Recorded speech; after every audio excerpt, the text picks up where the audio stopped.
উপমহাদেশ জুড়ে একটি বিস্তৃত বৃষ্টিবলয়ের সৃষ্টি হয়েছে, যার ফলে আজ ২১ মার্চ পবিত্র ঈদ উল ফিতরের দিনও রাজধানী ঢাকা সহ দেশের বিভিন্ন স্থানে বৃষ্টি হতে পারে বলে জানিয়েছে আবহাওয়া অধিদপ্তর।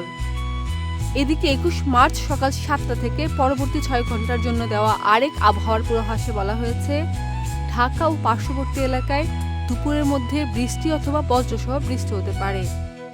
এই সময়ে আকাশ মেঘলা থেকে অস্থায়ীভাবে মেঘাচ্ছন্ন থাকতে পারে। পূর্বাভাসে বলা হয়, পশ্চিম অথবা উত্তর পশ্চিম দিক থেকে ঘন্টায় ১০ থেকে ১৫ কিলোমিটার বেগে, যা দমকা হাওয়ায় ৩০ থেকে ৪০ কিলোমিটার বেগে বাতাস প্রবাহিত হতে পারে। দিনের তাপমাত্রা প্রায় অপরিবর্তিত থাকতে পারে।